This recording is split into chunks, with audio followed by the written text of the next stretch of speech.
안녕하세요. 저는 지극히 평범한 직장 생활을 하고 있는 여성입니다. 제가 평소에 이곳에 올라오는 이야기들을 듣는 걸 좋아해요. 정말 드라마 내용이 아니라 실제로 세상에 이런 일이 존재하는 건가 싶을 정도의 사연들이 참 많아요.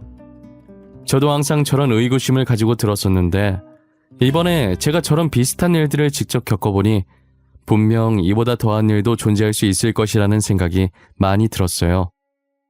그래서 용기를 내어 여기에 올라오는 사연들만큼이나 다사다난했던 제 결혼 생활을 익명의 힘을 빌려 몇 자 적어 내려가 보려고 합니다. 저는 평균보다는 살짝 부유한 정도의 집안에서 태어나 다정한 부모님들 밑에서 이쁨을 독차지하며 부족함 없이 자란 외동딸이에요. 아무래도 두 분 다 대기업의 높은 자리에 계셨기 때문에 꽤나 많은 연봉에 매달 제때 들어오는 안정적인 월급을 받으며 제가 하고 싶다는 것은 다 하게 해주셨어요. 보통 하고 싶은 건 다 하고 자란 아이들이 나중에 이기적이고 자기밖에 모를 거라 생각하시는데 저희 부모님은 늘 예의를 중시하시는 분이라 저는 어릴 때부터 엄청난 예절 교육을 받고 자랐어요. 그래서인지 아직도 제 자신보다는 상대방을 먼저 배려하려고 노력해요. 학창시절에 뭣도 모를 당시 다른 애들한테 호구 잡힐 때가 많았어요. 사실 지금도 별반 다를 것 없긴 하지만 학창시절 때보단 덜 당하고 있는 편이죠. 저희 부모님은 정말 사이가 좋으셨어요. 몇십 년을 같이 산 현재도 여전히 연애 시절처럼 꽁냥꽁냥 하시면서 잘 살고 있어요. 두 분이서 그렇게 오래 사셨는데 싸운 모습을 단 한 번도 본 적이 없었어요. 일단 아버지 성격이 너무 좋으셔서 싸움이 절대 일어날 수 없었어요. 그렇다고 어머니 성격이 안 좋다는 건 아닌데 가끔 어머니께서 짜증이 날 때가 있잖아요. 양말을 뒤집어 넣는다든지 입었던 티를 의자에 걸어 놓는다든지 정말 사소한 걸로 짜증을 내시는데 보통 어머니가 짜증을 내시면 계속 듣다가 나중에는 결국 같이 짜증으로 맞받아치는 게 대부분이잖아요. 저희 아버지께서는 사람 좋은 웃음을 하시면서 어머니의 짜증을 다 받아주고 계세요. 10분을 짜증내든 20분을 짜증내든 허허거리시며 인상 한번 안 찡그리시죠. 저는 늘 그런 아버지의 모습을 보고 다음에 결혼하게 되면 아버지 같은 분과 결혼해서 지금 저희 부모님처럼 알콩달콩 살고 싶다는 생각을 했었어요.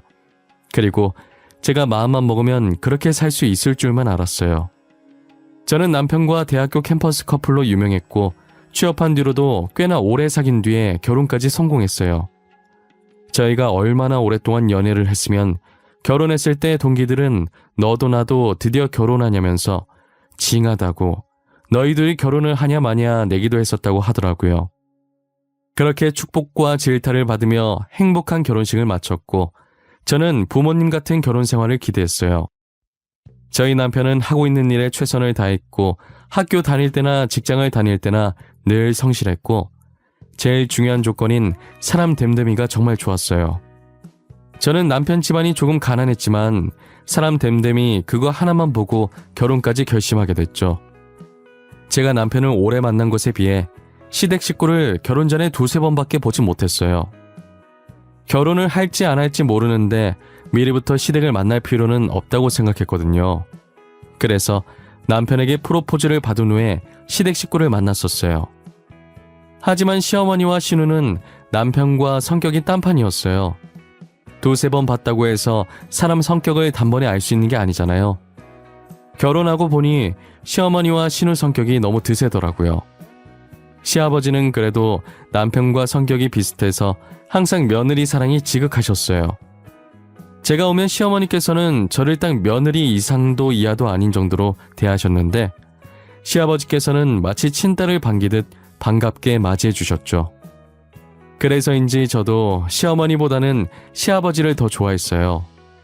그러나 시아버지께서는 예전부터 몸이 안 좋은 분이셨고 언제 갑자기 위독해질지 몰라서 늘 조마조마하며 지냈었는데 결국 제가 결혼한 지 반년 만에 세상을 떠나시게 되셨어요. 이제 시댁에서 제 편은 남편밖에 없다는 생각이 들었어요. 누가 보면 시어머니께서 제게 시댁살이를 시킨 줄 알겠지만 시댁살이는 안 시켜도 시어머니가 며느리를 바라보는 특유한 눈빛이 제 목을 죄어왔었어요. 그리고 시아버지께서 돌아가신 뒤로 시어머니와 신우는 더더욱 저를 올가매기 시작했죠. 시댁 식구는 시집살이 대신 돈으로 사람을 피말리게 하셨어요. 저희 부부의 경제권은 제가 잡고 있었어요. 저는 저희 부모님처럼 대기업에 다니고 있었고 남편이 중소기업에 다니고 있었거든요. 연봉 차이가 많이 나기도 하고 제가 재무팀에서 일하고 있어서 그런지 남편이 먼저 제게 돈 관리를 부탁하더라고요. 저는 남편에게 매달 용돈을 줬는데 부모님께 드릴 용돈까지 생각해서 줬었어요. 그래서 그동안 남편이 시어머니께 용돈을 드렸었는데 시어머니께서 이제 자기 아들과 결혼했으니 저도 자기 집안의 일원이라며 제게도 용돈을 달라고 하시더라고요. 저는 남편을 지금껏 키워주셔서 감사하고 부모님 같은 마음에 용돈을 드렸었어요. 그런데 그랬으면 안 됐던 것이었어요. 한번 그렇게 주고 나니까 계속 달라고 하시더라고요. 어쩌다 보니 매달 시어머니께 용돈을 주고 있는 저를 발견할 수 있었죠. 그렇다고 쪼잔하게 용돈을 끊기엔 좀 그래서 할 수 없이 남편이랑은 별개로 제가 따로 용돈을 드렸어요. 이걸 당연하다고 생각하면 안 되는 일인데 너무나 당연하게 생각하고 신우 용돈도 저한테 달라는 거예요. 아가, 이번에 용돈 잘 받았다. 그런데 나 혼자 용돈 받기가 좀 그렇구나. 앞으로 니네 시동생 용돈도 조금씩 챙겨주고 하는 게 어떠니? 저보고 아가씨 용돈까지 주라는 말씀이세요?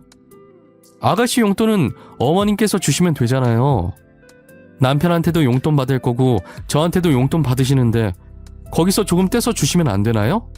예, 이건 나 쓰라고 준 돈이잖니. 그런데 그 돈을 떼서 주라는 말이야? 동생이라고 생각하고 용돈 좀 주는 게 그렇게 어렵니?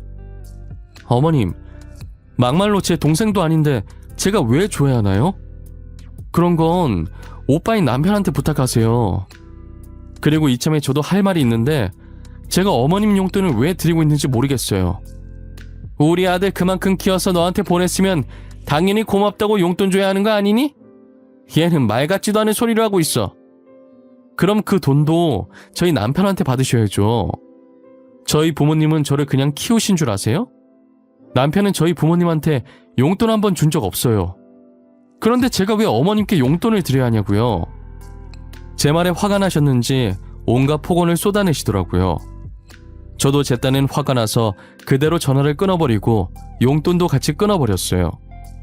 가는 말이 고와야 오는 말이 곱다고 가는 말이 저런데 어떻게 오는 말이 고울 수가 있을까요? 결국 그날 시어머니께서 남편한테 말한 것인지 남편이 대신 제게 사과를 하더라고요. 생각해보니 저도 잘한 것만은 아닌 것 같아서 남편에게 미안하다고 했어요. 그 일이 있고 나서 시어머니는 제게 돈 달라는 말을 잘하지 않으셨어요. 가끔 하시긴 하셨는데 그렇게 큰 돈이 아니라서 드리긴 했어요. 인간의 실수는 끝이 없고 같은 실수를 반복한다는 말이 있죠. 아무래도 그 말이 딱 저를 보고 하는 말인 것 같아요. 시어머니가 어떤 분인지 겪어봤으면 돈을 안 줘야 했는데 말이에요. 한 번은 신우가 친구 결혼식에 가야 한다고 들고 다닐 가방이 없다는 거예요. 그래서 조만간 신우 생일이기도 하니까 생일 선물 겸 가방 하나 사라고 카드를 줬었어요. 카드 결제하면 저한테 문자가 오는데 0 개수를 보고 순간 보이스피싱인 줄 알았다니까요. 너무 놀래서 신우에게 전화했더니 하는 말이 가관이었어요. 아가씨, 혹시 가방 뭐 사셨어요? 방금 결제 문자 날라왔는데 이거 잘못 찍힌 거죠? 0 하나 더 있는 것 같은데 잘못 결제한 거 아니에요? 안 그래도 전화하려고 했는데 700만 원으로 찍혀있죠. 그거 맞아요. 제가 산 거예요. 놀라셨구나. 엄마가 그러던데 저한테 생일 선물 사라고 카드 주셨다고요? 너무 고마워요. 700만 원 찍힌 게 맞다고요? 아니, 70만 원도 아니고 700만 원은 심하잖아요. 뭐 하시는 거예요? 당장 취소하세요. 언니가 이 카드로 사고 싶은 거 다 사라고 하셨다면서요. 왜 한 입으로 두 말 하세요? 저는 절대 환불 못해요. 아니, 안 할 거예요. 언니가 이러니까 선물 주고도 욕먹는 거예요. 알아요? 신우는 취소하라고 했더니 안 할 거라고 하면서 전화를 끊어버리더라고요. 전화가 끊기자마자 다시 통화 버튼을 눌렀는데 꺼져 있다는 음성만 들리는 거예요. 저는 태어나서 머리에 뚜껑이 열린다는 게 무슨 느낌인지 알게 됐어요. 이대로 시어머니한테 전화했다간 정말 좋은 소리 안 나갈 것 같아서 심호흡을 몇 번 하고 전화 걸었어요. 어머님, 아가씨한테 제 카드 주면서 사고 싶은 거 다 사라고 하셨어요? 지금 아가씨가 제 카드로 얼마를 긁었는지 아세요? 너가 분명히 우리 딸 생일 선물 사라고 카드 준 거잖니. 나는 그래서 생일 선물 사라는 말밖에 안 했다. 도대체 얼마나 긁었길래 이 사단이야? 100만 원 긁었다니? 100만 원이요? 700만 원 긁었어요. 700만 원. 제가 아무리 생일 선물 사라고 했다지만 이건 아니죠, 어머님. 뭐? 700만 원? 아이고, 우리 딸 누구 닮았는지 통도 크네. 근데 너도 명품 가방 많잖니? 동생 하나 사줬다고 생각해. 시어머니는 가격 듣고 잠깐 놀라더니 이내 아무렇지 않게 웃으면서 농담을 하고 계시는 거예요. 아무리 제가 뭐라 그래도 벽 보고 말하는 것처럼 말이 안 통했어요. 팔은 안으로 굽는다고 오히려 신호 편들기 바빴죠. 와중에 결제 문자가 하나 더 왔는데 원피스 120만 원에 구두 180만 원, 딱 1000만 원을 쓴 거예요. 저도 명품을 좋아하고 많이 산다고는 하나 그건 제가 일해서 번 돈으로 사는 거잖아요. 제 돈으로 사는 것과 남의 돈으로 사는 것이 어떻게 똑같냔 말이에요. 신우는 일을 하는 것도 아닌데 하루도 아니고 1시간 만에 1000만 원이 말이 되냐고요. 하필 그게 또 체크카드라 돈 나간 걸 보니 한숨이 절로 나왔어요. 저는 퇴근하자마자 시댁에 찾아가서 제 카드를 뺏었어요. 신우는 분명 체크카드인데 도대체 얼마나 들어있는 거냐고 1000만 원을 써도 끄떡이 없다고 오버하면서 시어머니 들으라는 식으로 크게 얘기하는 거예요. 그 말을 들은 시어머니는 그 자리에선 아무 말도 하지 않았지만 눈이 반짝이는 걸 똑똑히 봤어요. 카드를 뺏어 들고 더 말할 기운도 없어서 그대로 시댁을 빠져나왔어요. 남편한테 말해봤자 어차피 해결되는 게 없으니 혼자 속으로만 삭히고 있어야 했어요. 저는 자그마치 제 2달치 월급이 1시간 만에 사라져서 허탈감에 빠져 있었어요. 돈이라면 환장하는 시댁 식구인데 그걸 잊고 카드를 준 제 잘못도 있는 거죠. 하지만 그런 시댁 식구들보다 더 어마무시한 일이 저를 기다리고 있었어요. 요즘 시댁 때문에 스트레스 받아서 남편을 신경 쓸 겨를이 없었어요. 남편은 허튼 짓 안 하고 알아서 잘하는 사람이라 신경을 안 쓰게 된 것도 있었죠. 그런데 한 번은 제가 지방 출장이 잡혔다가 취소된 적이 있었어요. 평소 같으면 남편한테 취소됐다고 연락을 했었을 텐데 그날은 깜빡해버렸죠. 그래서 집에 와서 씻고 통화를 하려고 하는데 화장실에서 나오려는 순간 남편이 들어오는 소리가 들리더니 모르는 여자 목소리도 같이 들리는 거예요. 제 귀 신경은 문 너머에 있는 두 사람의 목소리에 쏠려 있었어요. 문에 살짝 귀를 대고 있었는데 갑자기 쿵 하면서 화장실 문이 흔들리더라고요. 여자가 화장실 문에 박은 건지 비음 섞인 목소리가 살짝 들리더니 남편은 여자에게 나가자라고 짧게 말한 뒤 다시 현관문 열리는 소리가 들렸어요. 저는 지금 벌어진 이 상황이 뭔지 사태 파악이 안 되더라고요. 뭘 가지고 왔길래 현관 쪽에 머물렀나 했더니 남편이 아침에 안 들고 갔던 차키를 가지고 나갔더라고요. 누가 봐도 수상한 상황이고 누가 봐도 이상한 상상을 하게 만드는 상황인 거예요. 심장이 미친 듯이 뛰기 시작하면서 저게 무슨 수작인지 알아봐야겠다는 생각이 들었어요. 만약에 이게 진짜 남편이 외도하는 상황이라면 진짜 시댁 식구들 중에 제대로 된 인간은 없는 거죠. 저는 차라리 남편이 외도라도 해서 이참에 남편과 이혼을 하고 싶었어요. 그래서 제발 이 상황이 외도이길 바란다고 기도를 했죠. 이미 남편이 먼저 나갔기 때문에 뒤따라갈 순 없는 노릇이었고 남편이 돌아오면 어디로 갔는지 찍혀있을 블랙박스를 보기로 했어요. 저는 출장을 간 걸로 되어 있으니 간만에 자유시간이라고 생각하고 친구 집에 가서 놀았어요. 외도는 외도고 몇 년 만에 주어진 자유시간을 온전히 즐기기 위해 아무 생각도 하지 않았어요. 어차피 다음날이 주말이었어서 진짜 출장 간 척하기 위해서 저녁에 집에 들어갔어요. 아무 일 없었던 것처럼 남편을 대했고 간만에 둘이서 오붓하게 한잔하자고 남편을 꼬드겼죠. 남편이 술에 약해서 평소에도 저보다 술을 못 마셨어요. 그래서 일부러 술 취해서 골아떨어졌을 때 블랙박스를 확인하려고 했죠. 안 그래도 오늘은 한잔하고 싶었다면서 흔쾌히 술을 마시자고 하더라고요. 그렇게 저녁을 먹으면서 한 잔씩 기울이게 됐어요. 아니나 다를까 남편은 금방 취해서 해롱해롱 거리더라고요. 혀가 꼬이는 걸 보니 조만간 골아떨어지겠다는 생각을 했어요. 마지막으로 한 잔을 먹인 뒤 남편을 안방에 눕혔어요. 남편은 아직 안 자고 싶다고 눈에 힘을 주지만 그게 마음대로 되나요? 결국 술 기운에 못 이겨서 코까지 골며 골아떨어졌죠. 저는 남편 핸드폰부터 봐야겠다는 생각이 들었어요. 식탁에 있던 남편 폰을 들고 지문 인식으로 된 잠금을 풀기 위해 다시 남편에게 다가갔어요. 확실히 잠들었는지 확인하려고 남편을 여러 번 불렀지만 코 고는 소리만 돌아왔죠.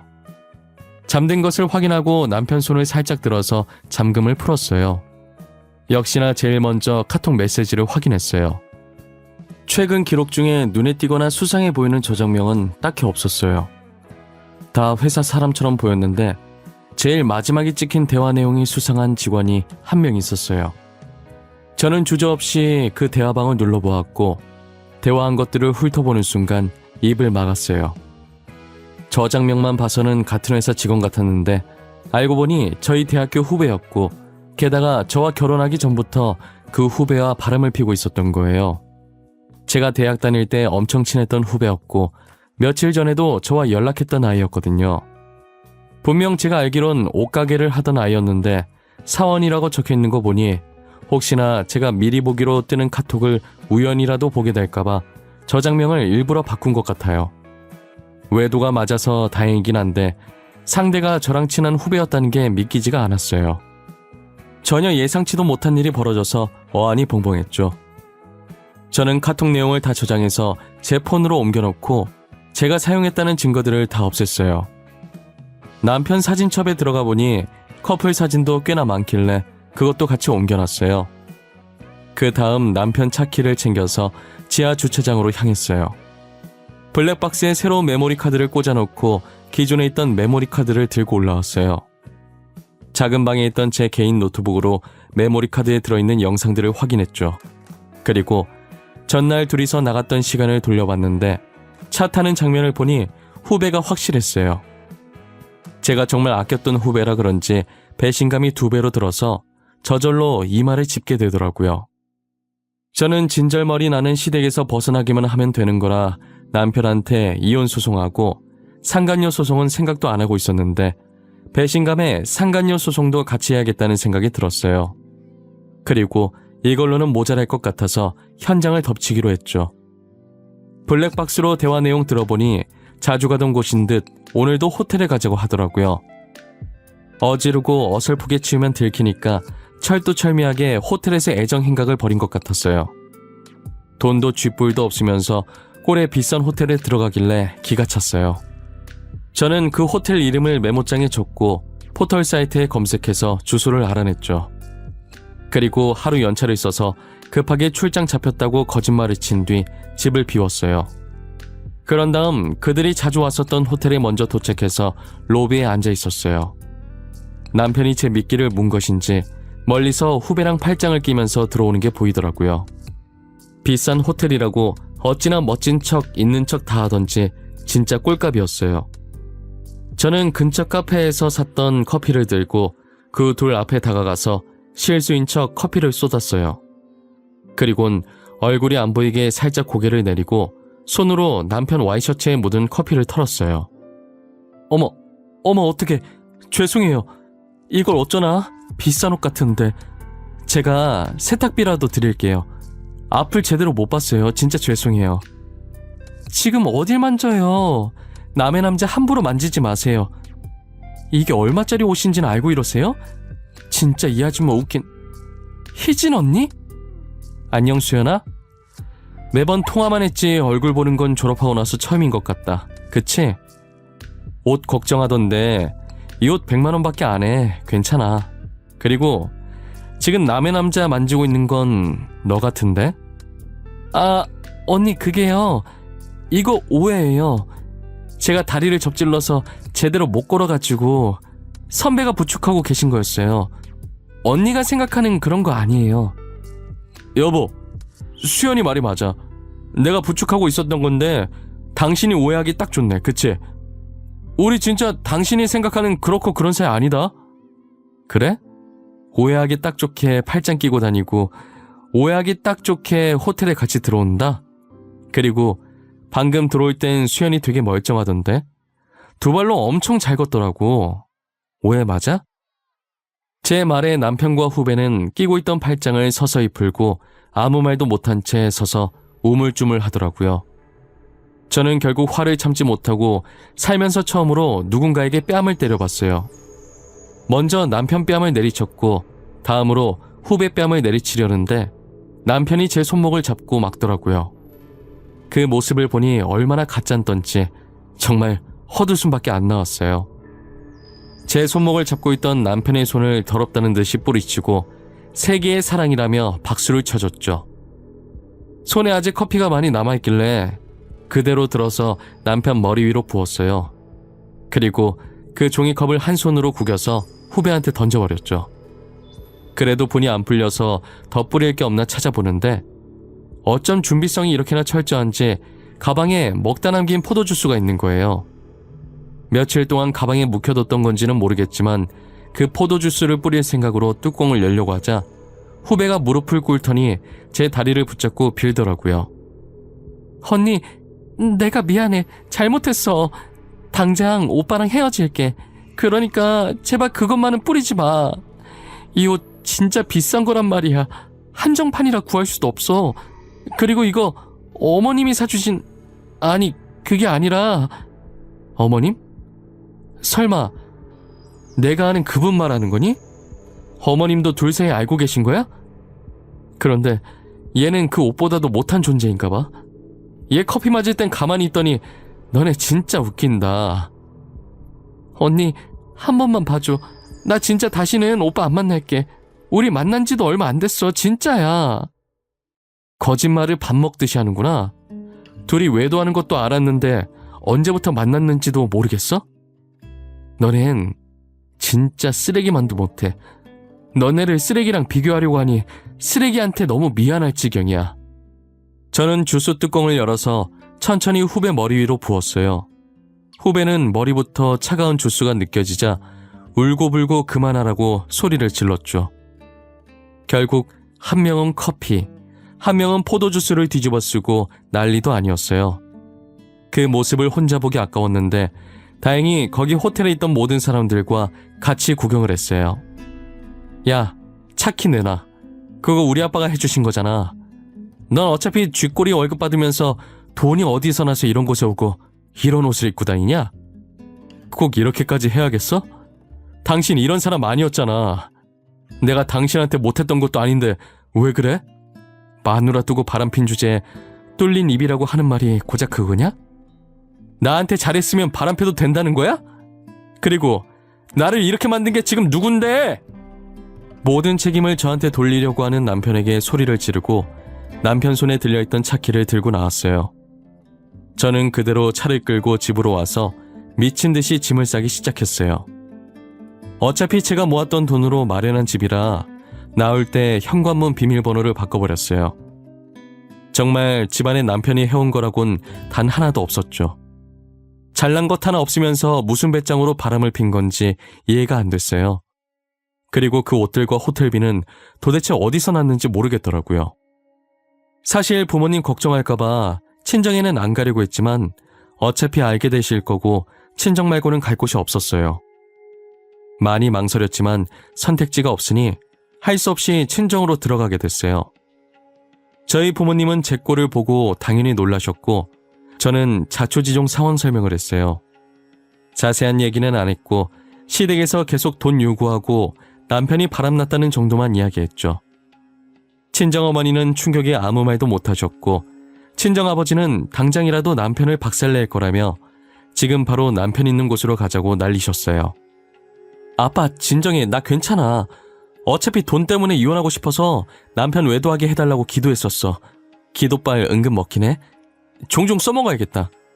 내가 어떤 신한테 빌었더라? 지금 농담이 나오냐? 감히 우리 귀한 딸한테 몹쓸 짓을. 어차피 그놈한테 받을 것도 있어서 한번 만나야 돼. 그러니 빨리 그놈 있는 곳으로 앞장서. 받을 거? 아빠가 그 자식한테 받을 게 뭐 있는데? 설마 돈 줬어? 카드 줬었지. 사위 안 그래도 월급 작아서 기 죽으면서 살 텐데 기 좀 펴고 살라고 줬었지. 호텔 자주 간다 했더니 다 그년한테 바친 거였구만. 아이고 코리야. 아빠, 왜 카드 줬다는 말 나한테 안 했어? 카드를 뭘 믿고 준 건데 대체. 딸내미한테도 안 주는 카드를. 내가 이렇게 될 줄 알았겠냐? 나한테 너무 화내지 말어. 나도 하나밖에 없는 사위한테 잘해주고 싶었어. 알고 보니 호텔비의 명품 옷들이 어디서 났나 했더니 다 저희 아버지 통장에서 나간 것이었어요. 그리고 시어머니께서 무슨 돈으로 후배한테 옷을 선물했나 했는데 제가 남편에게 용돈으로 줬던 돈을 전부 시어머니한테 드리고 자기는 저희 아버지 카드를 쓰면서 생활했던 거죠.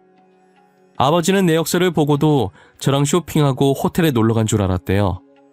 카드 줘놓고 일일이 어디다 쓴 건지 물어보면 불편할까봐 아무 말도 안 했었다고 하더라고요. 다시 받으러 가면 재수없는 얼굴을 또 봐야 하니 그냥 카드를 분실 신고해서 정지시켜놨어요. 저는 그렇게 남편에게 이혼 소송을, 후배한테는 상간녀 소송을 걸어서 위자료를 받아냈어요. 그리고 남편과 살던 집은 두 번 다시 갈 일 없을 것 같아서 팔아버렸어요. 남편은 저와 이혼했다는 말을 시어머니께 안 했나 봐요. 시어머니께서 친정까지 찾아와서 돈 떨어졌으니 돈 달라고 하는 거예요. 너는 어떻게 배워먹은 게 남편 내쫓고 친정으로 도망 나오니? 그건 그렇고 50만 원만 줘. 생활비가 똑 떨어졌어. 아 맞다. 네 시동생 취업해서 정장도 한번 사야 하는데. 저한테 돈 맡겨두셨어요? 왜 자기 아들 놔두고 제 친정까지 찾아와서 이렇게 괴롭히시는데요? 앞으로 저한테 이러시지 말고 본인 아들한테 돈 달라고 하세요. 얘 진짜 말하는 꼬락서니 봐. 시애미한테 누가 그딴 식으로 말하고 가르치디? 네 시동생 취업해서 돈 벌면 그때다 갚으면 될 거 아니야. 저는 시어머니와 신랑이 하다가 얼마 전 지갑 정리하다 발견한 남편 카드가 생각나더라고요. 그래서 못 이기는 척하면서 그 카드를 시어머니께 내밀었어요. 시어머니는 아무것도 모르고 신나서 카드를 받아들고 가더라고요. 그리고 남편한테 전화해서 이혼한 거 말 안 했냐고, 시어머니 다시 찾아오면 진짜 신고할 거라면서 남편 대답은 듣지도 않고 제 말만 하고 끊었어요. 그리고 얼마 뒤 제 핸드폰에서 불이 나기 시작하더라고요. 아마도 시어머니께서 카드를 긁은 모양인데 그게 남편한테 문자로 간 것 같아요. 받을 때까지 할 기세길래 받았더니 저한테 자기 카드 썼냐고 따지는 거예요. 저는 천연덕스럽게 아까 시어머니가 카드 하나 가져가셨는데 아마 신호 정장 산 것 같다고 했죠. 그랬더니 정장이 무슨 300만 원이나 하냐고 난리를 치더라고요. 와중에 또 결제 문자 날라왔다고 하는데 진짜 저 혼자서 웃음 참느냐고 죽는 줄 알았어요. 남편은 저한테 위자료 준다고 빚까지 냈는데 거기에 카드비까지 더해지니 얼마나 밑을 노르시겠어요. 저는 시어머니께서 쓰신 거니까 앞으로 카드 빚이나 갚으면서 살라고, 그리고 연락하지 말라고 했어요. 전화 끊자마자 침대 위에서 배 잡고 눈물 찔끔 흘리면서 웃었네요. 통쾌한 마음으로 하루를 보내고 있었는데 저녁에 남편한테 들은 건지 시어머니가 또 찾아오신 거예요. 무어라 소리치시긴 하는데 귀만 아프고 뭘 하는지 모르겠어서 귀 파는 신용만 하고 있었어요. 그리고 시어머니 말 다 끝난 것 같길래 그동안 가져갔던 돈 다 토해내기 싫으면 돌아가라고 딱 한마디 했더니 시어머니는 합주기가 돼서 한참 저를 째려보다가 돌아가시더라고요. 제가 쓴 돈이면 모를까 자기들이 쓴 돈인데 뭐가 화나서 저렇게 열을 내는지 모르겠어요. 그래도 제 나름대로 복수를 해준 것 같아서 너무 통쾌하고 짜릿했어요. 벌써 이 일도 1년 전 일이네요. 시간이 왜 이렇게 빨리 가는지 모르겠어요. 그래도 시간이 지나니 무뎌진 건지 그날을 회상해도 더 이상 화나지 않고 그냥 웃기기만 하더라고요. 저는 아직도 전 남편이 카드 결제 문자 받고 절규하던 게 생각나요. 제가 이제껏 살면서 그렇게까지 웃어본 적이 없거든요. 지금은 저희 가족이 폰 번호도 바꾸고 이사까지 가서 전 남편이 어떻게 사는지 모르겠네요. 여전히 빚 갚으면서 잘 살고 있겠죠. 저는 다시 부모님 품에서 잘 살고 있어요. 그래도 전 남편 사이에 아이가 없어서 다행이지, 아이까지 있었다면 정말 제 인생은 최악이었을 것 같아요. 여러분에게도 만약 저와 같은 일이 생기면 당하고만 있지 말고 되든 안 되든 일단 내질러서 더 큰 피해가 생기지 않게 미리 막을 수 있으셨으면 해요. 지금까지 저의 긴 사연 들어주셔서 감사합니다. 다들 건강하시고 행복한 일만 가득하시길 바랄게요.